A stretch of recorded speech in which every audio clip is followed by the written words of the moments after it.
একটি বিশেষ আইন, দ্রুত বিদ্যুৎ কেন্দ্র, টেন্ডারের বদলে সীমিত দর কষাকষি আর দীর্ঘমেয়াদী চুক্তি। কুইক রেন্টালের সেই মডেল ধীরে ধীরে বাংলাদেশকে নিয়ে গেল আরও বড় এক আর্থিক ফাঁদের দিকে। নাম ক্যাপাসিটি চার্জ। সহজ করে বললে, আপনি বিদ্যুৎ নিলেন কি নিলেন না, চুক্তির শর্ত অনুযায়ী একটি বিদ্যুৎ কেন্দ্র প্রস্তুত রাখার জন্য নির্দিষ্ট অর্থ দিতে হতে পারে। সমস্যা তখনই যখন দেশের বিদ্যুৎ উৎপাদন সক্ষমতা চাহিদার তুলনায় অনেক বেশি হয়ে যায়। বাংলাদেশে ঠিক সেটি ঘটেছিল। 2024 সালের দিকে দেশের স্থাপিত বিদ্যুৎ উৎপাদন সক্ষমতা প্রায় 27,000 মেগাওয়াটে পৌঁছায়, অথচ চাহিদা ছিল তার তুলনায় অনেক কম।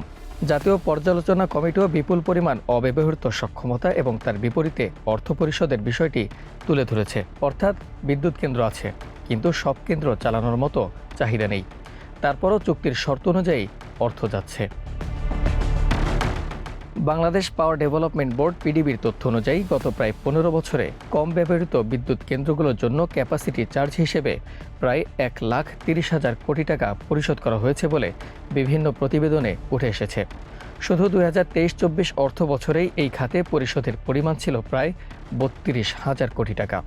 আর জাতীয় পর্যালোচনা কমিটির হিসাবে উচ্চ ক্যাপাসিটি পেমেন্টের কারণে বাংলাদেশ বছরে প্রায় $1.5 বিলিয়ন পর্যন্ত অতিরিক্ত ব্যয়ের মুখে পড়েছে। প্রশ্ন হলো, এই টাকা গেল কোথায়?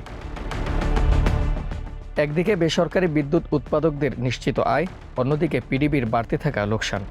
2015 সালে পিডিবির লোকসান ছিল প্রায় 5,000 কোটি টাকার কাছাকাছি। আর 2024-25 অর্থ বছরে সেই লোকসান বেড়ে 50,000 কোটি টাকারও বেশি হয়েছে বলে জাতীয় পর্যালোচনা কমিটির তথ্যভিত্তিক প্রতিবেদনে উঠে এসেছে।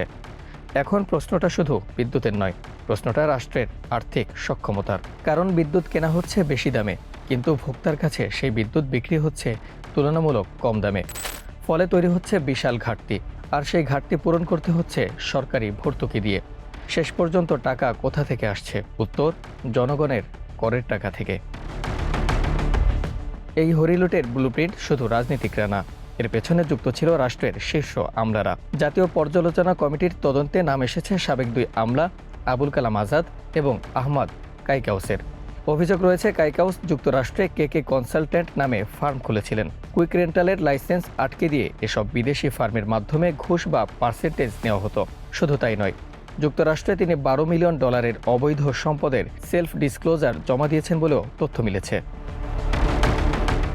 কিন্তু প্রশ্ন থেকেই যায়, একটি বিদ্যুৎ কেন্দ্রের অনুমোদন থেকে শুরু করে চুক্তির প্রতিটি ধাপে যদি রাষ্ট্রীয় প্রতিষ্ঠানই সিদ্ধান্ত নেয়, তাহলে সেই সিদ্ধান্তে স্বচ্ছতা কতটা ছিল? কারা চুক্তি তৈরি করেছিল, কারা অনুমোদন দিয়েছিল, কারাই বা লাভবান হয়েছিল, আর কারা শেষ পর্যন্ত বিল পরিশোধ করেছে? এদিকে দেশের বিদ্যুৎ খাত যখন ক্যাপাসিটি চার্জ, অতিরিক্ত সক্ষমতা আর লোকসানের ভারে নুয়ে পড়েছে, তখন সামনে আসে আরেকটি চুক্তি, একটি আন্তর্জাতিক 25 বছরের চুক্তি ভারতের আদানি পাওয়ারের সঙ্গে। যে চুক্তিকে জাতীয় পর্যালোচনা কমিটি বাংলাদেশের বিদ্যুৎ খাতের সবচেয়ে আর্থিক বোঝাগুলোর একটি হিসেবে চিহ্নিত করেছে। কুইক রেন্টালের ফাঁদ ছিল দেশের ভেতরে, ক্যাপাসিটি চার্জ ছিল তার আর্থিক ফল। কিন্তু আদানি চুক্তি সেই গল্পকে নিয়ে যায় আন্তর্জাতিক পর্যায়ে। কয়লার দাম, বিদ্যুতের দাম, পরিবহন, কর এবং চুক্তির শর্ত, সব মিলিয়ে বাংলাদেশের ঘাড়ে কতটা দায় চাপানো হয়েছিল?